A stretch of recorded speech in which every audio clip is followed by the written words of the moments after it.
Good morning. For those who haven't listened before, I like to start these podcasts with a quote, and this week's quote is "No research without action, no action without research." That's from Kurt Lewin, the German-American social psychologist of the 19th and 20th centuries. So this week's is called Meaningful PRS Research because I get stuck into a report from the Nationwide Foundation. That is probably one of the best reports, if not the single best report I've ever read about the subject of the private rental sector. So, as you know, a data geek like me gets quite excited by things like that. So, before I get started, although I stepped back from delivering property business retreats since 2023, I'm really delighted to report I've been tempted back into the fray by my friends and former Sunday special partners in crime, Jay Howard and Piotr Rusinek of Hammered Auctions, and the anchors of the Property Auction Hunters YouTube channel, which you should check out and subscribe if you haven't already. In April, we're going to Portugal for some action in the sun. That's between the 5th and the 11th of April. That's the date for your calendar. So to find out more, there's a dedicated website. And if you're interested in coming along to find out more about property trading, auction buying, and spend some time with myself, Piotr, Jay, and the guest list that are coming along, there are some keynote speeches, there are some mastermind sessions, one of which I will be leading. The website is retreat.hammeredauctions.co.uk. And anyone who is interested, make sure you give me a shout, because I've asked my friends at Hammered for a special deal for anyone who's a regular reader or listener to the supplement. So there's an extra bit of value on top for any supplement fans. I hope to see you there. Drop me a message here on YouTube, leave a comment, or on LinkedIn if you want to come along. There's also a video from the last retreat with some feedback in the written version of the supplement this week, which is on my LinkedIn or on the Partners in Property blog, as it always is. Okay, so welcome to the supplement proper. The world seems to be reeling from the Trump-Zelensky Vance in brackets interaction. The Alternative Facts Brigade are busy spouting the party line from the other side, as guilty as the mainstream of believing what they're programmed to believe. I posted about the situation from a commercial perspective, because this is obviously negotiation at the very highest stakes, but not at the highest level or art form. It's just route one stuff. Right? It's not that complex when you cut through the noise, but the big kahunas don't necessarily just get what they want here either, which many a sensible voice was saying when the Donald was talking of day one ending the war. About as realistic as Angela Rayner's day one ban on Section 21, of course. And they have the same colour hair. So, this week's deep dive takes a look at a rare report that I felt needed some more airtime. The Nationwide Foundation, which was established by the Building Society of the same name, report named Supporting Systemic Change in the Private Rented Sector.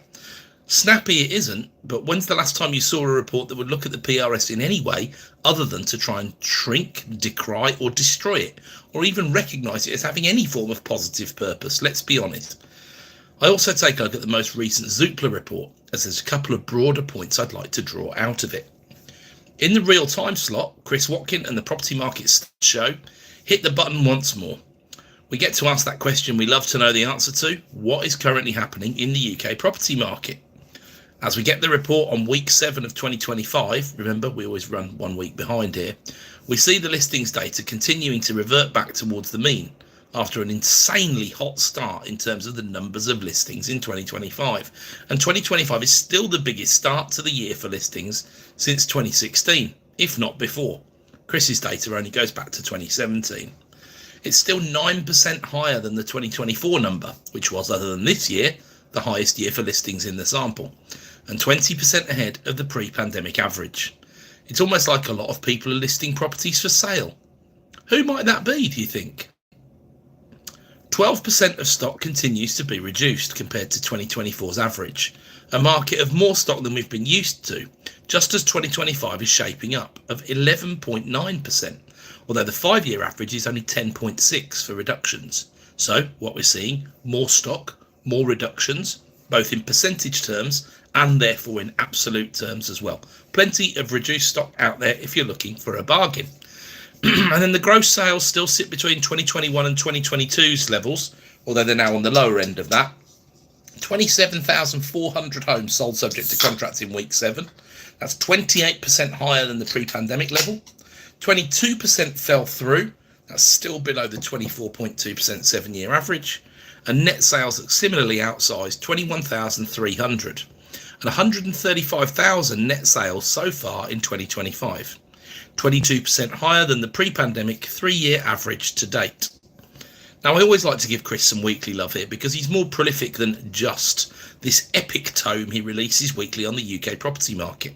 He comes up with some great stats on a regular basis. Drop him a like, a subscribe and all the rest of it, and some kind words for his content creation and services to the industry. If you're in the industry and you want a ghostwriter, that's his core business, so give him a shout. His article gets published on the Property Industry Eye website weekly, and the video goes on his YouTube channel at Christopher Watkin. So we cruise from that real-time UK property market segment to the macro segment like a liner. A cruise liner, to be clear, not a bin liner. The complete opposite of last week. With the last day of the month being a Friday, we only have the nationwide house price index, which gives us a chance to look at confidence figures which we had to skip last week, and also the ONS private rents and house prices report, which got nudged out last time. And then we close the macro section with the gilt and swaps market overview, of course.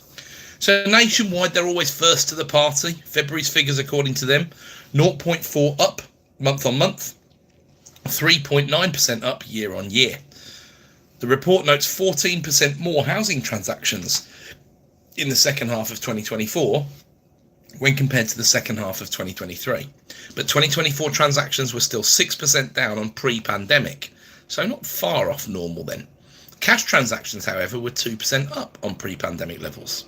Now here's the wise comment, and the one we all knew was coming from this report. Looking ahead, the changes to stamp duty at the start of April are likely to generate volatility in transactions in the near term, as buyers bring forward their purchases to avoid the additional tax. This will likely lead to a jump in transactions in March and a corresponding period of weakness in the following months, as occurred in the wake of previous stamp duty changes. For once, as I've said over the past months, I'm in complete agreement with their analysis. What I don't see is transactions returning to the previous pre-pandemic levels in an all else equal normal market. Transaction numbers have been coming down anyway over the years, and the fact that post-April the 1st we have an average of 3.6% stamp duty on every house purchase without considering the 5% additional or the 2% additional expat tax, that compares to an average of 1% average on a transaction as recently as 2014. So there has to be an adjustment here, and that adjustment is transaction volume. That's why I'm opposed to the Zoopla and other viewpoint that says we will do 1.15 million plus transactions this year. But more on Zoopla in the deep dive. So confidence. The first green shoots headlines this week on confidence.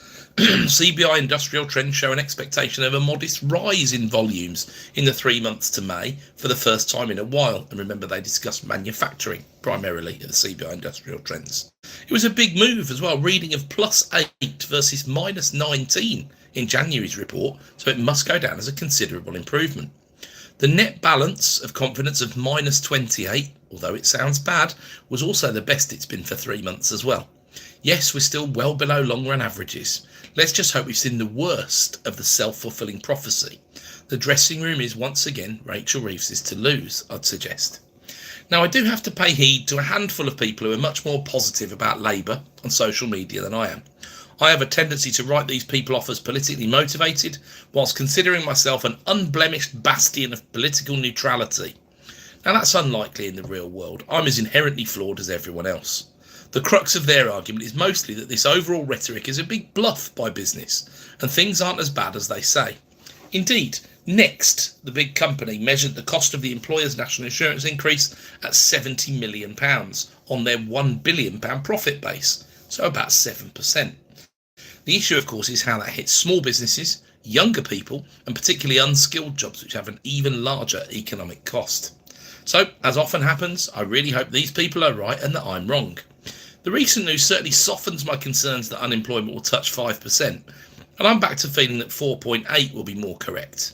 But this is grounded in economics rather than politics. Put the cost of employing people up much more than any prevailing inflation, or any inflation that your customers can handle or that you can pass on, and people are going to lose jobs based on any or all of the following: cost cuts, hiring freezes, outsourcing to other jurisdictions with different cost pressures, job replacement via machine or artificial intelligence. Now that's not really debatable. The debatable part is how much does it make a difference? There's also a possibility that forcing companies to innovate harder rather than just get more people might just increase productivity, although all the productivity chatter seems concentrated in the public sector that has become much unproductive in the wake of the pandemic for a whole variety of reasons. But the words of the CBI lead economist were more encouraging than recent months as well. The government has several levers to create the right conditions for the ambitious delivery of growth set out by the Chancellor last month. That will be the speech about Heathrow and all the rest of it that you'll remember. An international facing industrial strategy and matching skills to economic needs with changes to the apprenticeship levy would be significant tailwinds for the manufacturing sector. So you can see what they're trying to push towards. Now, consumer confidence matched this upturn as well, at least in the domain of personal finance. We had a 2-point improvement on the overall index. From January, it was -22, to February, it went to -20. Every answer was more positive in the survey than the month before, apart from the savings index. So it doesn't sound like people are ready to trust that they don't need to keep building up their war chests just yet. That's why moving the goalposts on the cash ISAs, as has been referred to a number of times by Rachel Reeves and around Rachel Reeves in the past few weeks, might just be a good idea. So the Consumer Insights Director at Nielsen GfK says, prices are still rising above the Bank of England's target, and gas and electricity bills remain a challenge for many households, so it's no surprise that consumer views on the general economic situation are still lower than 12 months ago, suggesting that people don't expect the economy to show any dramatic signs of improvement soon. Politicians looking for bright spots on the horizon will be disappointed. Less positive than the CBI for sure, but also quite sensible, because one step forwards after months of backward steps does not make a marathon, or even a walk. So, private rents and house prices report from the ONS now for February. So this has got January's rent news in and December's house prices. I know that's always a bit confusing, but then that is preferable to them just delaying the rent data for another month, let's face it. So rents were only up 8.7% in the 12 months to Jan 2025. And that's down from 9% the month before, and the series high was actually 9.1 in March 2024. Not a lot of progress downwards in nearly a year, is it? A reminder that this is the best data for portfolio holders because it's based on existing and new rents blended together in the appropriate ratio, which is roughly 3-to-1 existing to new tenancies, if you said new was 12 months old or less. Tenancies last a little longer than 4 years on average, about 4.5, depending on which data source you trust. Average rents in England now hit £1,375 per month. Wales, that's only 780. Scotland, 995. So you can understand why a few people live over the border in Newport if they work in Bristol, for example, right? UK house prices were up 4.6% in the 12 months to December 2024. So my 5% prediction for 2024 is finally vindicated, since 5% is the nearest round number. Not good enough though, which is why I've gone to decimal places for the future. Easy when there is less volatility, although that feels like a silly phrase to type at the moment. The ONS says the average price of a house in England is now £291,000, £208,000 for Wales, £189k for Scotland. So you can quite easily see that rental yield likely works a lot better in Scotland than it does in Wales, because you've got higher rents and lower house prices on average. But then if you legislate badly, you can still drive a lot of landlords away, of course. Not that either of those have legislated well in the past few years, but in Scotland you've got an 8% stamp duty, LBTT as they call it, land buildings transaction tax, to deal with as anything over 40k as a limited company or as a private individual with more than one property. In Wales currently 4%, although it is going to 5% to come in line with England. So this month, one of the more interesting trends in data also was recognised by the ONS. I know what you're going to say. It's not saying a lot, but stay with me, right? Check this out.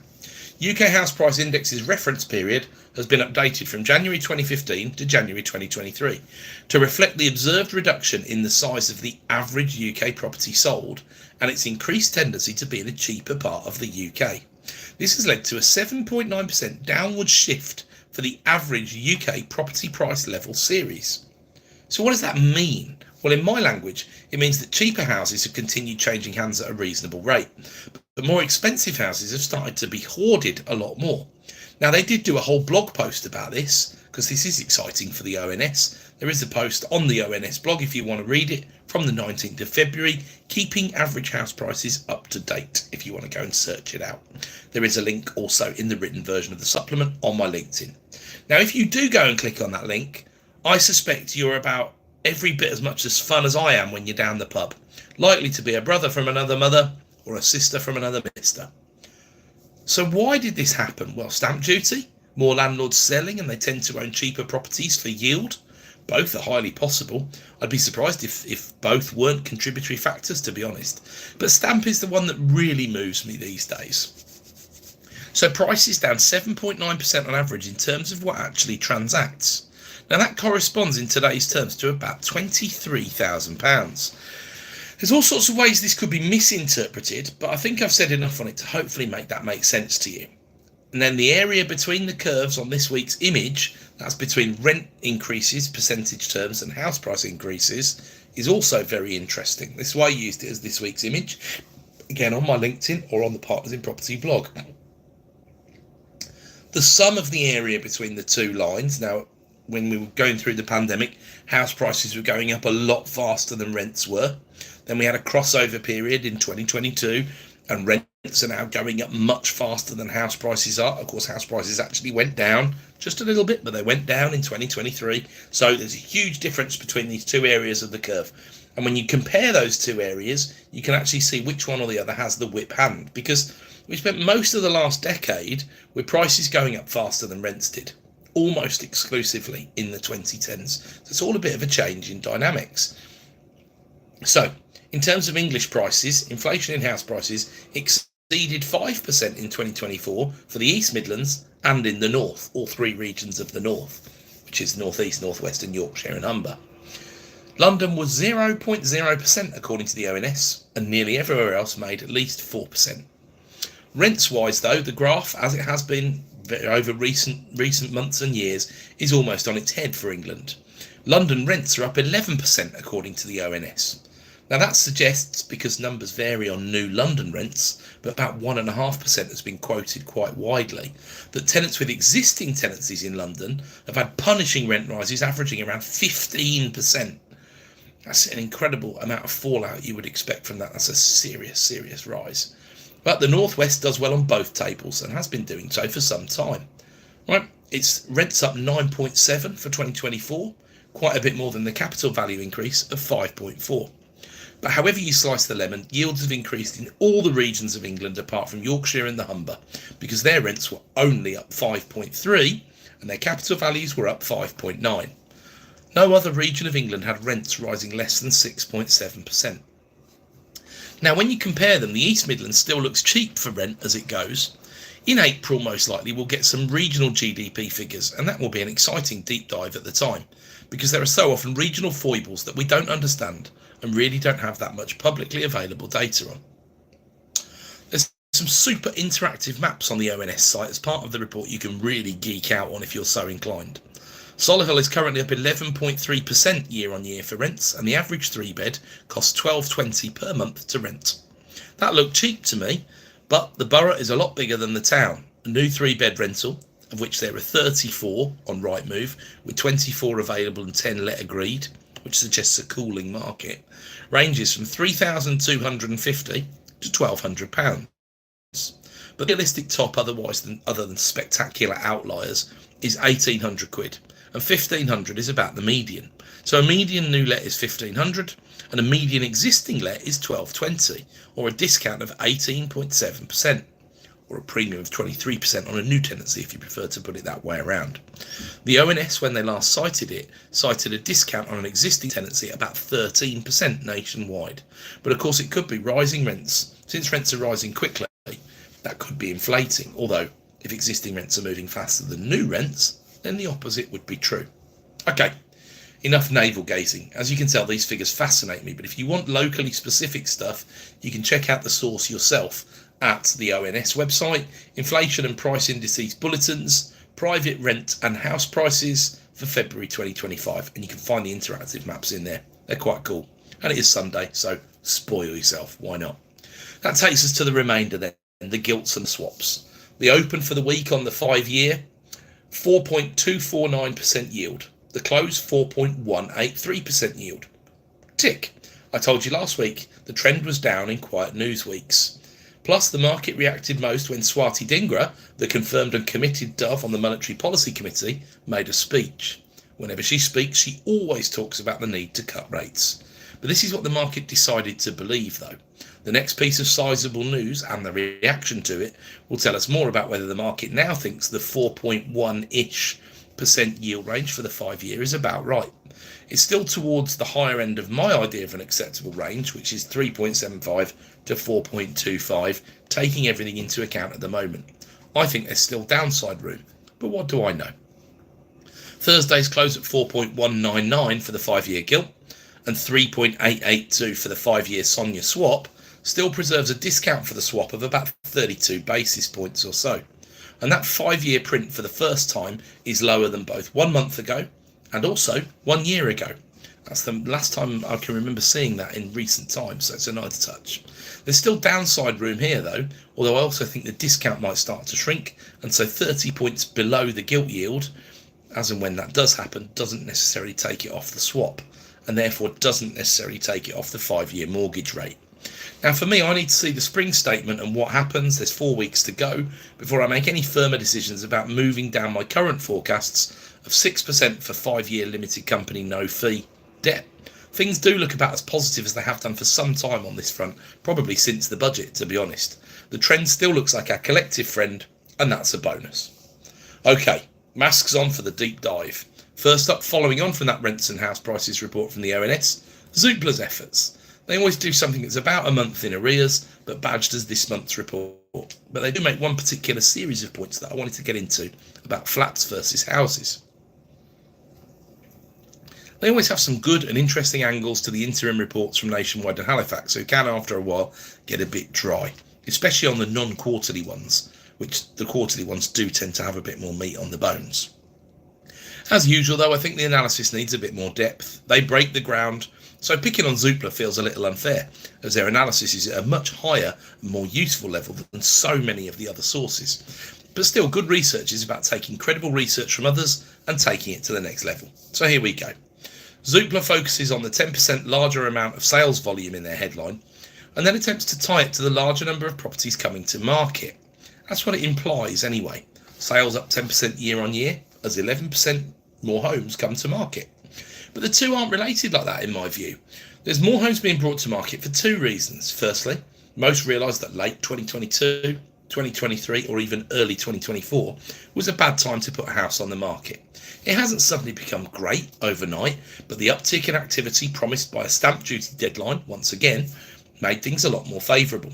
Even the slow coaches at the big forecasting houses started to realise and phase out their pathetically bearish predictions at the start of 2024, started to phase them out about midway through, and therefore there will have been some animal spirits returning to the average vendor. However, once again, there's a glaring omission here. The more homes coming to market, especially with the data Zoopla have access to, should be more being tilted to the reasoning of mass landlord disposal than it is. The bottlenecks that cause a 2023 style market causes, bookended by rough periods as well, as I say, are definitely a factor, but we need to make an effort to measure them if we're going to ascribe anything to them. So this flat market that Zoopla have predicted for years, they say 1.9% price increase. That's the lowest of all the mainstream credible sources, as it has been for a long time. I'm not sure if this is just them talking their own book, because it isn't great business if prices are rocketing upwards, or whether it's just a genuine methodological difference. But they maintain there'll be a 2.5% increase in prices by the end of 2025. Now, on their own numbers, they might be right, but I'm not sure how they stay so consistently below the ONS, for example. Their data integrity on real prices transacted seems to need some work, because it certainly doesn't correlate with the ONS. But if Richard Donald or anyone from the Zoopla team hears this, perhaps they can explain why to me. I'd be delighted to be educated. They blame higher mortgage costs and rising buying costs. It's too early for rising buying costs to have kicked in, so that makes no sense to me, but higher mortgage rates have been a feature of the last few months, if you make the comparison to best price rates in the middle of 2024, around or before the election. So then we start on the flats. There are 14% more flats coming to market versus 5% more houses. Houses are up 24% over the past 5 years, Zoopla tell us, but flats only up 7%.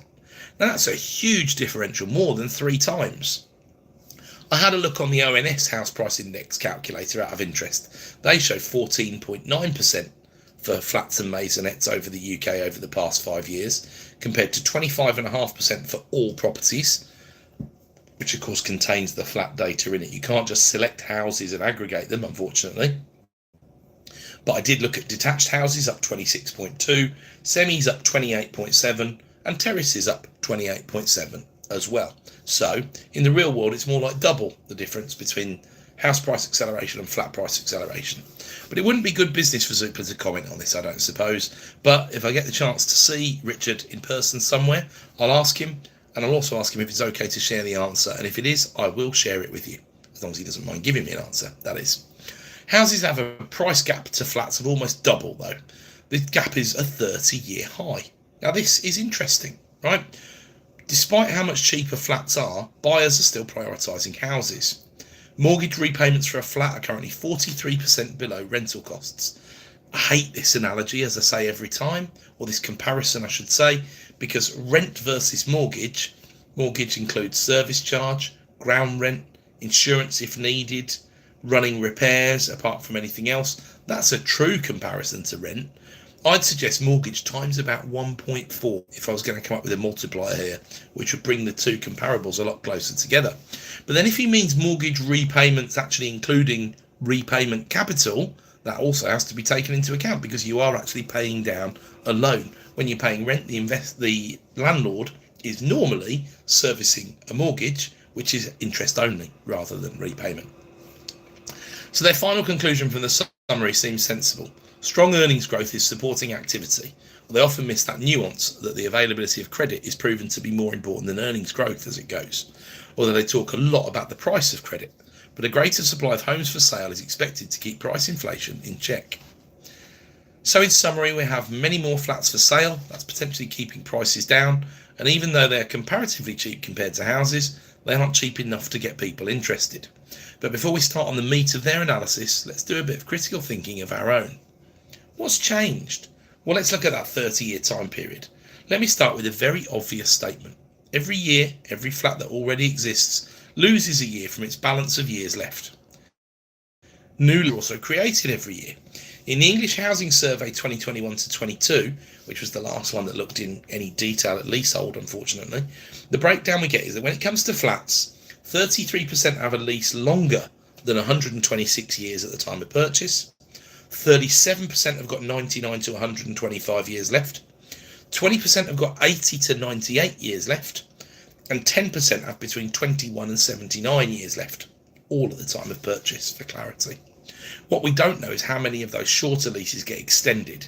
At old money, that would be after 2 years of ownership. These days, that's not relevant anymore after leasehold reform. Anecdotally, I've known many investors happy to buy short leases without ever dreaming of extending them. I think that's just lunacy, to be honest, but cash isn't always that smart. We do know a few other things from the time series data that the English Housing Survey provides, however, in the data tables. Firstly, remember that leasehold reform was born out of fleasehold, ripping off leaseholders. The most recent update in 22 to 23 sees the mean ground rent at £419 now, when it was £168 as recently as 2017 or 18. That's up 150% in 5 years. If I use the median, the increase is only 100% over the same time period.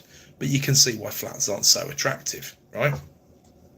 Service charges, meanwhile, had not moved much. However, since then, insurance for blocks has rocketed. So I'd be stunned not to see an updated version look quite a bit worse. Then consider that solicitors have tightened up after a few litigation cases and threats of many more.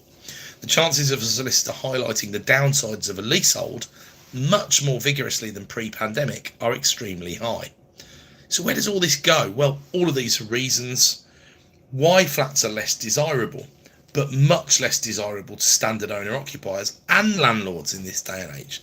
A dramatic increase in holding costs and much scarier legals. Buyers of flats, especially pre-2008, got gouged. I've had so many stories of local investors of buying flats in a nicely located, well thought of, new village style local development, mostly 2003, around by where I live.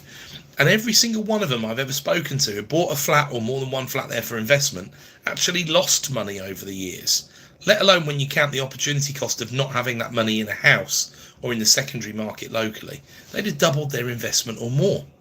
Who knew? So, a larger gap between the price of a flat and the price of a house makes sense to me and doesn't need by definition to be a gap that is guaranteed to close back up. However, there is one powerful argument the other way. Affordability and a cost of living squeeze. People compromise on when they buy, on the location of where they buy anything, and on the size of the dwelling, which is exactly what you'd expect any rational economic actors to do. So back to Zoopla and their take rather than mine. They passed their supply and demand figures, 14% and 5% supply increases, flats and houses, but they're a mismatch with 1% increase in the demand for flats next to a 16% increase in the demand for houses compared to 12 months ago. Zoopla sees the other side of this coin. It's often much easier to sell a flat because the capital gain is not a particular problem. 15% of all flats for sale on Zoopla at the moment are for sale below their original purchase price. Just get your head around that. Zoopla also sees a 67% difference between the price of an average house, 319,500 quid, and an average flat, 191,300. So in 1995, 2005 and 2015, the multiple was 1.4 times. Now we're at 1.7 times. They don't have any more to offer on the why, so my further analysis is all we have, I'm afraid. But that leads us into the nationwide foundation report, supporting systemic change in the private rented sector. Hooray. To the benefit of the building society? I'm sure, but perhaps to the benefit of all the stakeholders, because the current plans really aren't helping any of them economically. So how does the report get framed then? 19% of households in the PRS. I'm counting the days, minutes, hours until we see that figure hit 18%. I'd imagine that will be this year when the English Housing Survey comes out. 33% living in homes that don't meet the decent homes standard, we're told. This report is part of a larger commitment from the Foundation to properly research the English PRS and sets out the key findings from Phase 1, which had the goal of identifying gaps in knowledge which, if filled, might be of particular benefit to tenants, and particularly those tenants most vulnerable to harm. So where did they get to and what did they conclude about the gaps? Well, the report is 56 pages long, so don't worry, it's a summary style approach. But they start well, definitely asking the right sort of questions. Is it possible to arrive at a shared understanding of what we want the PRS to deliver? The why of the PRS, right?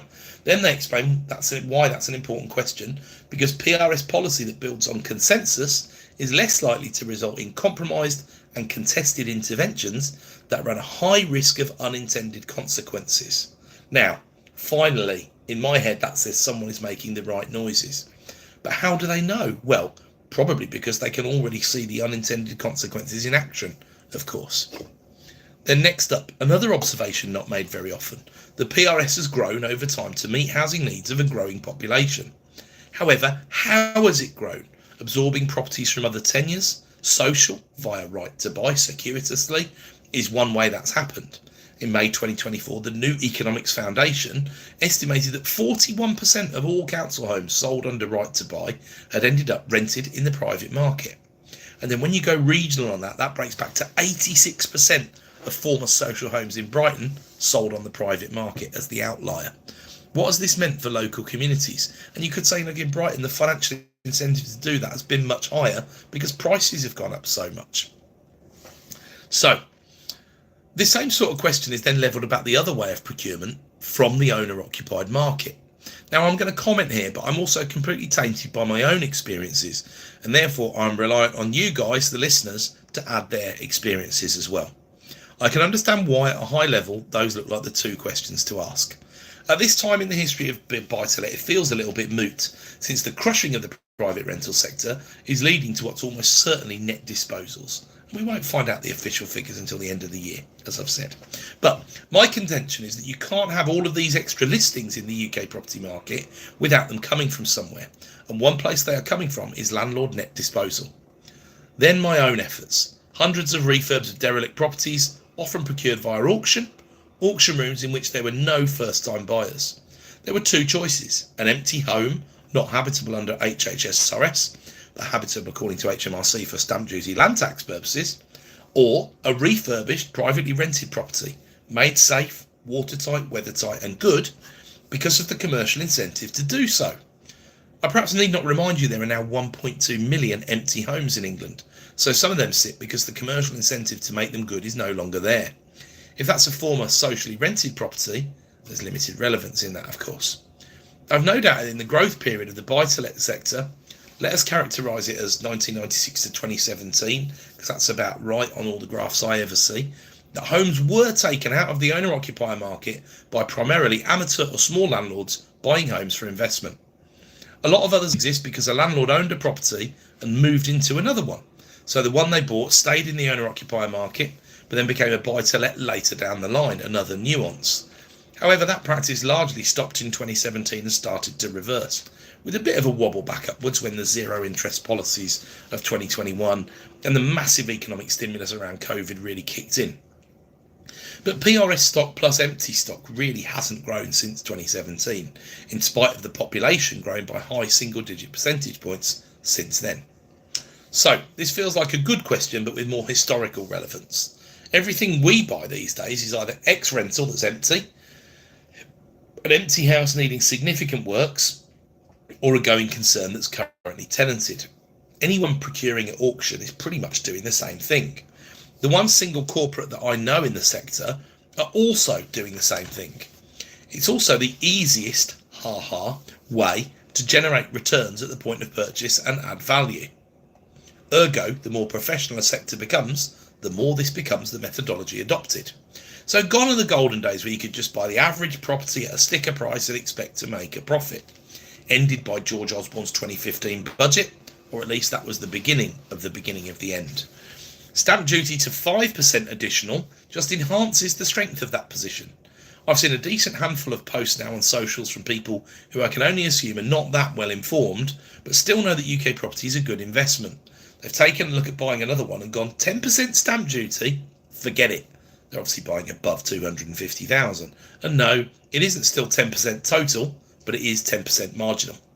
Anyway, the report covers this in the next question. What happens to property that is sold by non-institutional landlords seeking to reduce or refresh their portfolio? Again, this is a little bit simple, but I suppose I'm a bit of an outlier here because we sell 20 to 30 properties a year these days, almost all to the first-time buyer market. I don't think I'm an outlier compared to an institution, though, who sells properties, mostly into the PRS market note, all the time, and build more using grant funding whilst disposing of tired or wrecked secondary market stock. Bear in mind, this report is only asking the questions, it's not answering them. That's their next phase. However, you've got to conclude they're most definitely asking the right questions. I've seen or read nothing else in the industry that even comes close to asking the right questions. The second section is similar. What have the consequences of the Tenant Fees Act been on rent setting, management standards and tenancy turnover? This highlights the risk of rent inflation and induced tenancy turnover. The latter, there's no evidence for that these days. Tenancies are longer because, aside from anything else, discounts for existing companies versus market rents are pronounced at this time, and will remain so for a while, I'd suggest. Rent inflation, to try and pass that what's been going down to inflation, what's down to underlying changes, and when what's down to letting agents forcing it, in my experience that's not the case at all. The agents are often behind what's happening in the real market, and the people who work at the agencies who often rent property themselves are more likely in their bent to be on the side of the tenant and to influence rents downwards, not upwards. Could letting agents be made responsible if they advertise decent homes not meeting the decent home standard? Of course, but this better include a very large discussion about the biggest letting agent by far in the UK these days when it comes to new listings, open rent. A huge slice of the market these days, 12.7% in 2023, our friend Mr. Watkin tells us. You need to add the next 14 biggest letting agents combined to beat that 12.7% market share. I wonder if there'll be a disconnect here. Some landlords do indeed rely on their agents to advise. One property landlords, in my experience, possibly two properties. There's plenty of them, of course. More than a couple, though, and my experience is that landlord knows best, or at least they think they do. So then ask whether mortgage providers can be expected to promote property quality. In this area, what's happened is, again, in my anecdotal experience, that lenders have got fussier about the quality of what they lend on. Now this makes sense. You only need to repossess a couple of dozen damp and mouldy properties to know that you don't want to lend 75% to value, or maybe even 60% to value, or anything at all against that stock. Ethics, reputational risk, and then the purely commercial reasons as well, of course. So the commercial incentives are already there for lenders to do that. Now, are local authority legal teams well resourced and willing to pursue landlord prosecutions? Well, within the framework where they can issue £30,000 fines without going to court, and multiple such fines thereof, there will be some differing views on that, and it depends where you start from. But for disclosure purposes, I've never had to go to court on such a matter, so happily I have no first-hand experience, nor have I had a fine. There's definitely a business case for local authorities though, which, here comes the idealistic bit, if well executed, could raise funds from the bad actors to benefit the entire sector and drive them out. Then, the tenant viewpoint of redress, mediation and the likes. One of the chief problems is that we often see people frame any sort of issue as binary. The shower isn't working, so I shouldn't have to pay my rent. In no world is this realistic or reasonable. I had this explained to me some years ago in business. If you want to dispute a £10,000 bill over something that is at worst a £2,000 fix, then pay the £8,000 and dispute the rest. That's the only fair and reasonable thing to do. Rent is the same, even if you ignore the contractual obligations. Then there's a fair and reasonable negotiation to be had, and my experience is that most landlords are fair in those circumstances. The next chapter recognises that letting practices are changing, and first up addresses guarantors. How prevalent is the usage? You'd bet diamonds that it's climbing, at some point will go meteoric.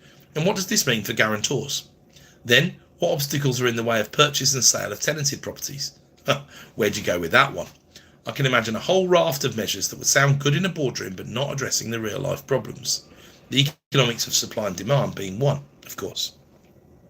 The next part then explores concessionary mortgages. Tenants who want to buy from their landlord. I think there's a real opportunity here, particularly if it was in concert with a tax break for the vendor. The government can generate a 10% deposit here if you think about it and still cash in. Get a RICS valuation. Tenant gets a 10% gifted deposit from the landlord. Tenant pays the frictional costs, stamp duty and all the likes, the legals. That's their skin in the game. 90% mortgage. And then capital gains tax bill to the landlord cut by the amount of the gifted deposit. Tax relief, right? Wouldn't necessarily work on every single rental if there isn't enough equity built in, for example. But since that's effectively a 100% exit net to the pocket of the landlord, and any other exit is likely to be at 90 or 95%, thanks to frictional costs, negotiation, lost rent and the likes, and it involves tax relief, which makes people irrationally willing to participate, it sounds like a winner to me. You might want to qualify the tenant needs to have been there for 2 or 3 years to effect this, for example, or that the percentage contribution is directly related to the number of years they've been in the property, so a bit like right to buy but done properly. Also, you might want to preserve private property rights by assuring that this process is consensual, not imposed on the landlords. That would be progress, wouldn't it? Next up, there's a focus on public health outcomes as a driver to focus strategic intervention.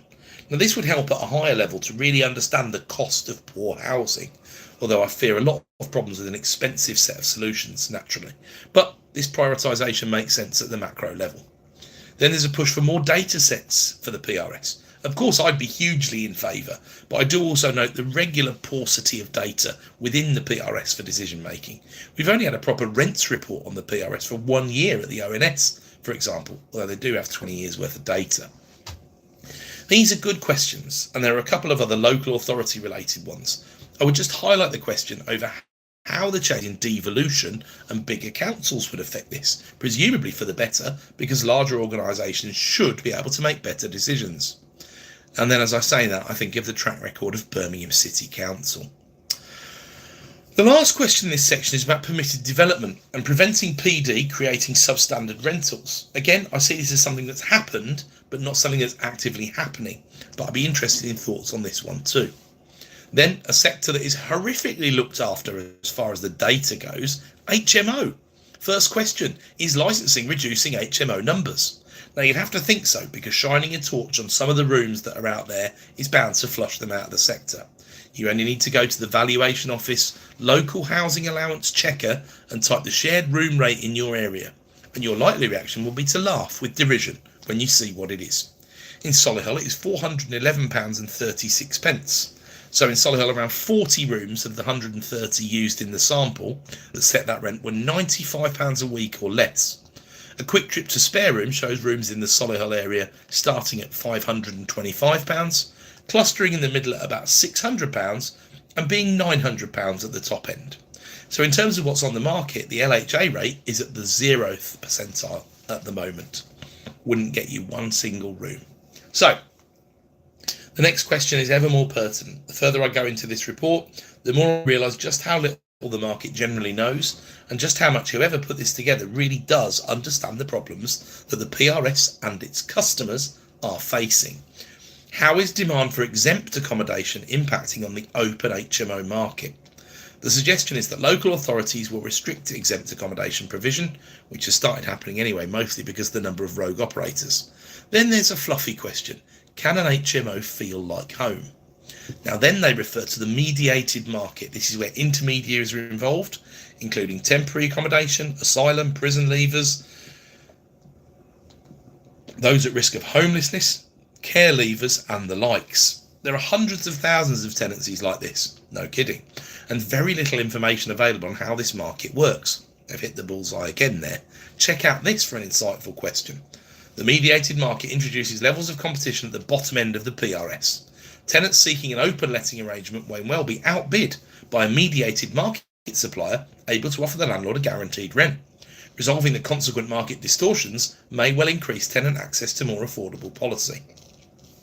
Now I could really go on here. Does the local authority care if the solution is cheaper than providing temporary accommodation? Civitas has built a big business on the back of providing solutions that are cheaper than hospital beds.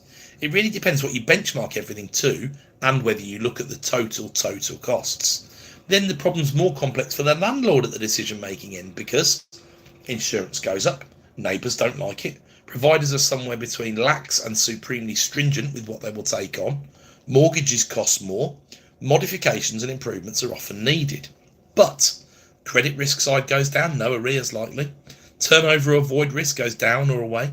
The hassle factor goes down, especially if the lease is FRI or IRI or even just internal responsibility provider, external structure responsibility landlord. And the entire system is being crushed at the moment by the backdoor phasing out of the local housing allowance, which has to come into this conversation. But listen, solutions start by someone asking the right questions, and that's exactly what's going on here. Now, I'm quite disappointed by the next question. I don't see the point of it, to be honest, because the framing is quite anti-landlord. This is about short-term landlords, so this would be about a new household formation. Two people get together, that creates rental property that's only short-term, or someone inherits a property or a portfolio. And it includes the statement, a landlord selling their property is one of the biggest causes of homelessness. It's cause that I take issue with. The cause is a dysfunctional sector, crippled by over-regulation and over-taxation, and overall the hostile environment towards landlords, economically, politically and socially. The next question is around understanding middle market strategies for investors, because work has already been published around the lower end of the market, which I've taken note of, a report for another deep dive I think. The goal is to understand rent setting practices. The goal is to come up with a better policy to counter rent inflation. Now the fear I have is coming up with a policy that deals with rent inflation out of context with overall inflation in the economy and the normalisation of the interest rate. There's a huge risk here that needs flagging. Implement rent controls in a few years' time when all the rents have skyrocketed anyway, and the problem will get 10 times worse. You won't have seen nothing yet, mark my words. Then there's room for a question about rural community renting and those on lower incomes in rural communities, but I've got no direct experience or value to add there. Up next, larger landlords. PRS policy focuses on smaller landlords, and the reference here is to the cottage industry. However, the English Private Landlord Survey reveals that half of all tenancies are owned by a landlord with 5 or more properties, and 14.6% of landlords have 25 or more properties in their portfolio. So here's a statement to upset the Cameron Osborne and now Rayner apple cart. There is an intrinsic presumption that larger institutional landlords bring new property supply, more professional practices and a better quality of housing, yet there's limited evidence to support this presumption. This is secondary market, PD property creation and build to rent. The BTR write-up focuses on the fact that it started with high-density flat developments close to transport hubs in London, and now includes co-living, retirement and single-family homes on small estates. BTR schemes have an affordable requirement to set rents at 80% of the market rate too, just as larger developments for sale do. However, another local example. I happen to know that a decent-sized build-to-rent scheme in Solihull has been underwritten at rents of £1,300 a month for a one-bedroom flat. I know the underwriter, that's how I know.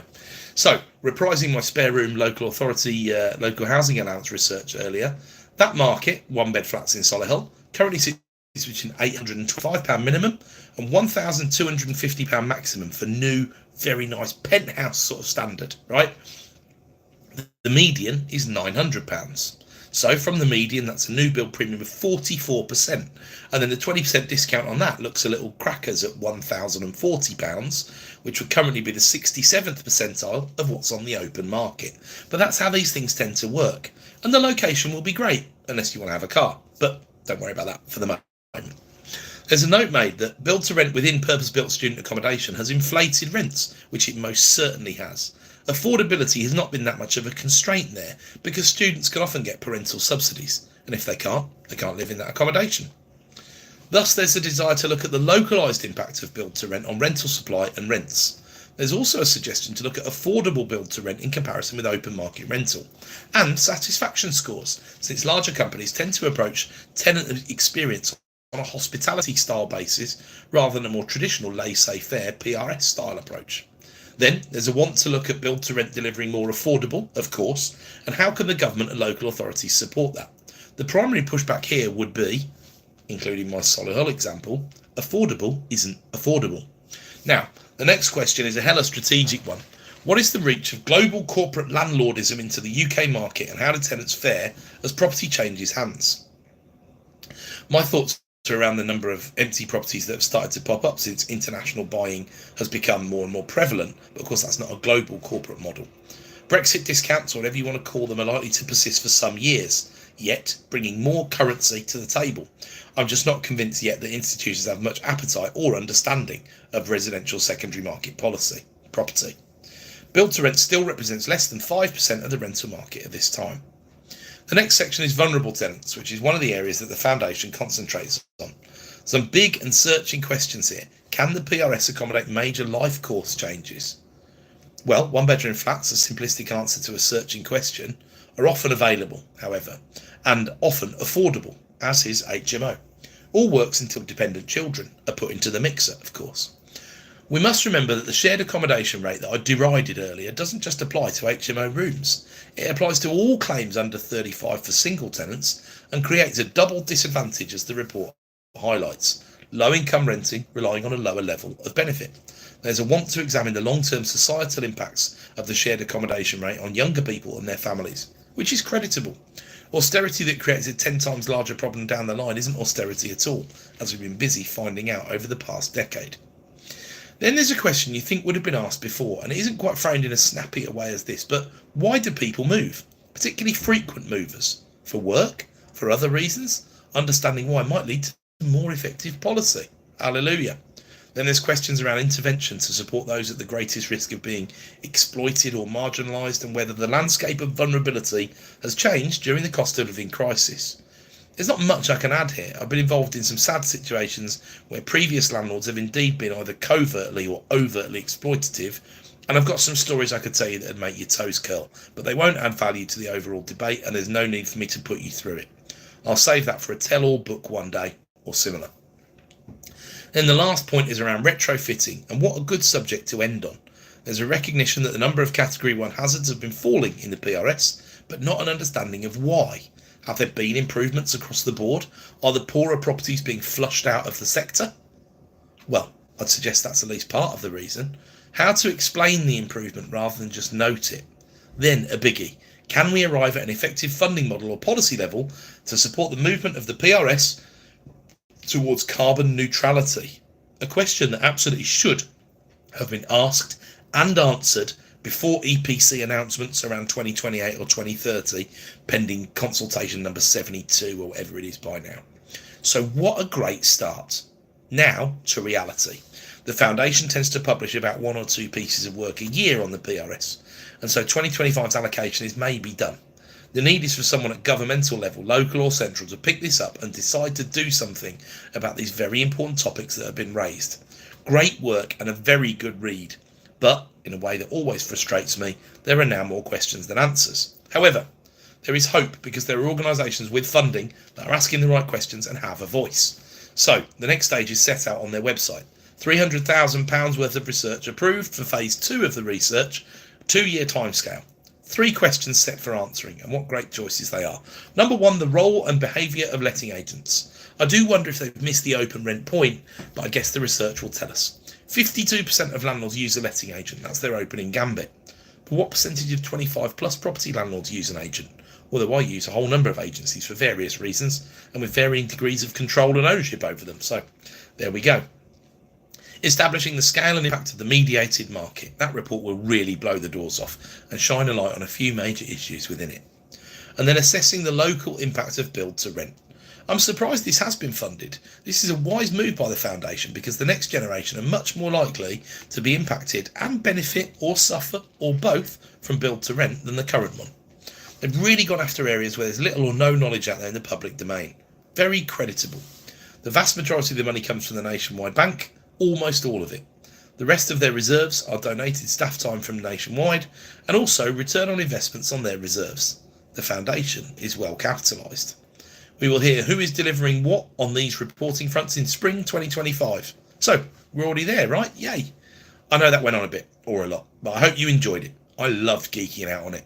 I'm looking forward to the next piece of work on this front, and I'm left wondering why the larger banks are once again embarrassed by the Nationwides of the world who are delivering reports of real quality and change. Don't forget to check out the retreat I'm going to be participating in April, 5th till the 11th. These sorts of opportunities are genuine one-offs for me because life commitments mean it's unlikely I'll be able to attend another one in the near future. Have a look at the website retreat.hammeredauctions.co.uk, and don't forget I've negotiated some extra benefits for supplement listeners, so give me a shout if you're interested in coming along. Above all, especially after a deep dive as truly deep as that, please remember to keep calm, always listen to the supplement and carry on. There will be opportunities abound this year and towards 2030, regardless of what policy ends up being. I have no doubt of that. We aren't even going to know the problems. Well, we are, but the policymakers aren't, for some time yet. And this market never stands still. Thanks for listening.